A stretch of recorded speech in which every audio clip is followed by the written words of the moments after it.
여러분이 조상복을 못 얻으시는 것은 제사상에 이것이 있기 때문에 그러한 것입니다. 네, 이 조상복은 우리가 가질 수 있는 세 가지의 후천운 중 가장 중요한 하나입니다. 여러분, 풍수에서는 조상은 돌아가신 뒤에도 반드시 여러분에게 음으로든 양으로든 영향을 주고 있다고 말하고 있어요. 하여 과거 명당의 묘를 쓰면 후손이 번창한다고도 하였고, 또 흉당의 묘를 쓰면 후손이 멸문을 하기도 한다고 말을 하였던 것이죠. 맞습니다. 풍수질이라는 학문은 바로 이런 학문이에요. 네, 조상을 잘 모시고 나의 생활을 바르게 하고 또 후손의 교육을 잘 시키면 그 집안이 번영을 하게 되고, 그리고 그 번영이 계속 이어지게 된다라는 학문이라는 것이죠. 여러분, 조상복은 반드시 있습니다. 네, 그 조상이 여러분에게 복을 주는 것, 그것이 바로 제사상을 바르게 차리는 것으로부터 시작을 한다는 것입니다. 하지만 분명 여러분들은 이제 알려드리는 이것들을 제사상에 올리고들 계셨을 거예요. 네, 하여 여러분이 조상복을 얻지 못하셨던 것입니다. 여러분, 안녕하세요. 이정재입니다. 여러분, 우리는 늘 이런 착각을 하고 살아갑니다. 나만 많이 배우고 똑똑하고 나만 잘나면 성공도 할 수 있고 또 부자도 될 수 있으며 그리고 행복도 얻을 수 있다고 말입니다. 네, 만일 그렇다면 대학 교수들은 다 부자여야 하고 또 정주영 회장님은 아주 가난뱅이였어야 하겠죠. 맞습니다. 이 말대로라면 수많은 재벌 회장님들은 다 가난했어야 하며 또 지금의 그 후손들은 절대 부를 잃지 않아야 합니다. 하지만 여러분, 현실은 그렇지가 않죠. 네, 많이 배운 사람들이 실패를 하여 주변 사람들까지 망하게 하는 경우 정말 많지 않나요? 여러분, 조상복을 얻으셔야 합니다. 네, 그런데 여러분들은 조상복을 얻는 방법에 관해서 너무나도 모르고 계시다는 거예요. 자, 이것이 바로 여러분이 조상복을 얻지 못하셨던 그 원인입니다. 첫 번째로, 여러분, 복숭아는 절대 제사상에 올리는 것이 아닙니다. 여러분, 이 복숭아는 귀신을 쫓는 과일입니다. 네, 하여 과거 우리 고택들 그 어디에도 집안에 복숭아 나무가 있는 경우는 없다는 것이죠. 여러분, 과거 민간 신앙에서는 마을이나 집에 귀신을 쫓는데 반드시 사용을 하였던 것이 이 복숭아 나무이고, 또 풍수에서도 복숭아 나무 근처에는 절대 묘를 쓰면 안 된다라고도 말을 하고 있으며, 그리고 무덤 주변에는 절대 복숭아 나무를 심어서는 안 된다는 것이 풍수학 음택에서는 아주 기본적인 이야기라는 것입니다. 맞습니다. 생전에 고인이 아무리 이 복숭아를 좋아하셨다고 하더라도 절대 제사상에는 복숭아를 올리시면 안 되는 것입니다. 네, 조상님들이 여러분을 만나러 올 수가 없기에 절대 여러분에게 어떠한 복도 줄 수가 없다는 것이죠. 두 번째로, 여러분, 제사상에는 절대 마늘이나 고추, 파 등을 쓰면 안 됩니다. 여러분, 유교나 불교, 도교 등 동양의 신앙에서는 이 마늘을 음욕을 대표하는 것으로 생각을 합니다. 네, 우리의 단군 신화에서도 곰이 마늘과 쑥을 먹고 인간이 되었다라고 말을 하죠. 맞습니다. 이는 대표적인 양기의 상징인 거예요. 그리고 현재도 이 마늘을 먹으면 정력이 강해진다라는 이야기가 있으며 이것 때문에 마늘을 많이 드시는 분들도 계시죠. 여러분, 이렇게 강한 양기를 품은 것을 제사 음식에 넣게 되면 음기를 가진 영은 다가올 수가 없게 되는 거예요. 네, 한마디로 여러분의 조상님들을 쫓아버리는 음식이 된다는 것이죠. 물론 고추 역시 강한 양기를 품은 것입니다. 네, 하여 태양초라고도 하며 장례식장에서도 귀신이 다가오지 못하도록 하기 위해서 고춧가루를 듬뿍 풀은 육개장을 먹기도 하는 것이죠.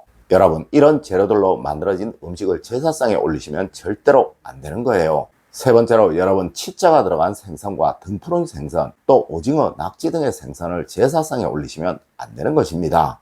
여러분, 생일상이 왜 반드시 차려져야 할까요? 왜 우리는 생일을 기념하는 것일까요? 맞습니다. 바로 대우를 받고 있다는 마음, 그리고 또 존재감과 사랑이 그 이유입니다. 하여 저는 여러분에게 가족분들의 생일상은 반드시 차려주셔야 한다고 이야기도 드렸으며 또 그곳에 반드시 차려줘야 하는 음식에 관해서도 알려드린 적이 있었습니다. 네, 이는 우리 가족 모두 당신을 사랑하고 있고 또 대우하고 있다는 것을 알려주는 것이며 이를 통해 자존감을 가지고 또 모든 일에 최선을 다하기를 기원하는 마음인 거예요. 네, 분명 여러분의 이러한 마음이 그 가족분을 번영과 성취의 길로 이끌어 줄 것입니다. 여러분, 이는 제사상 역시도 그러한 것입니다. 네, 이곳에는 분명 존경과 그리움 그리고 조상님들에 대한 대우가 들어 있어야 하는 거예요. 하여 꽁치와 멸치, 삼치 등 이런 치자가 들어가는 생선들은 절대 올리지 않는 것이죠. 물론 오징어와 낙지 역시도 그러하며 또 등푸른 생선인 고등어나 참치 역시도 그러합니다.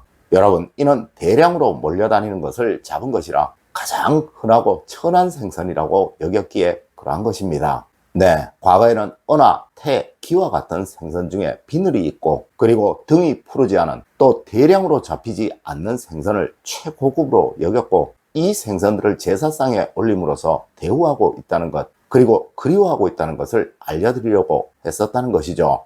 네 번째로 붉은색의 곡물은 제사상에 올리지 말아야 합니다. 여러분, 붉은색이 들어간 대표적인 곡물이 바로 팥입니다. 네, 동짓날에 팥죽을 먹는 것은 음기가 가장 강한 날인 동지에 이 양기 곡물인 팥으로 조화를 맞춘다는 의미도 있지만 사실 이 동지는 귀신들이 가장 많이 돌아다니는 날이라고 하였고 이 팥이 귀신을 쫓는 곡물이기에 귀신들이 다가오지 못하도록 만들기 위해서 그러했던 것입니다. 아마 여러분들 동짓날만 되면 팥죽 한 그릇 했어 라는 말들 많이 하실 거예요. 맞습니다. 이렇게 붉은색이 들어간 것은 과일을 빼고는 무조건 피해야 한다는 것이죠. 여러분, 조상님들이 여러분의 융숭한 대접을 흐뭇하게 잘 받고 돌아가셔야 여러분에게 음덕을 주실 수 있는 거예요. 다섯 번째로, 여러분, 막걸리나 소주, 과일주 등은 제상에 절대 올리는 것이 아닙니다. 여러분, 제사상에 올리는 술은 무조건 순수한 쌀로 빚은 곡주여야 하고 또 발효주여야 하며 또한 탁한 술이 아니어야 합니다. 네, 경건하고 맑은 술, 즉 청주 같은 것을 올리는 것이 원칙이라는 것이죠. 물론 지방 고유의 전통주들도 가능합니다. 네, 막걸리 같은 것은 안 된다는 것이죠. 하지만 정말 많은 분들이 막걸리나 포도주, 또 복분자주 같은 과일주를 제사상에 사용을 할 거예요. 여러분, 절대 이것은 안 되는 것입니다. 여섯 번째로, 여러분 제사상을 차리기 전에는 반드시 청소를 하셔야 합니다. 여러분, 제사상 근처에는 절대로 있어서는 안 되는 것이 바로 머리카락입니다. 물론 이 머리카락이 귀신을 쫓는다라는 말도 하기에 그러한 것이지만 사실 이것은 바로 소홀한 마음인 거예요. 네, 정성인 것이죠. 맞습니다. 음식을 준비하면서의 정성, 그리고 음식을 차리면서의 정성이 바로 존중이고 또한 대우인 것이죠.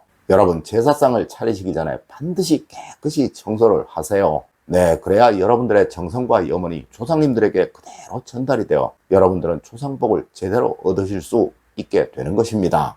일곱 번째로, 여러분 제삿날에는 절대 가족 간의 갈등을 보여서는 안 되는 것입니다. 여러분, 뉴스를 보시면 매일 나오는 것이 정치인들 간의 다툼이나 갈등, 또 서로를 비난하는 것이죠. 여러분들은 이 사람들을 보시면서 과연 뭘 느끼셨나요? 아마 누구라도 이 사람들은 도와주어야 되겠다라는 생각하지 않으셨을 거예요. 맞습니다. 여러분들의 조상님들 역시 그러하신 거예요. 네, 여러분이 화목하신 모습, 또 다정하신 모습을 보여주어야 그분들 역시 여러분에게 뭔가를 주고 싶어 하시게 된다는 것이죠. 여러분, 제사를 지내는 그날 그 하루만큼은 절대 다투시거나 또 대립하시거나 그리고 화가 나도 인상을 쓰지 마십시오. 네, 그것이 바로 조상복을 제대로 얻는 원칙입니다. 여러분, 오늘은 제사상을 차리실 때 절대 올리면 안 되는 음식에 관해 알려드렸습니다. 오늘 제가 알려드린 이야기 여러분들 꼭 명심하셔서 항상 조상복 다 얻으시는 여러분이 되시길 기원드리며 오늘의 이야기를 마치도록 하겠습니다. 늘 올바른 학문과 올바른 지식을 여러분들께 전하도록 노력하겠습니다. 여러분 긴 시간 감사드립니다. 감사합니다.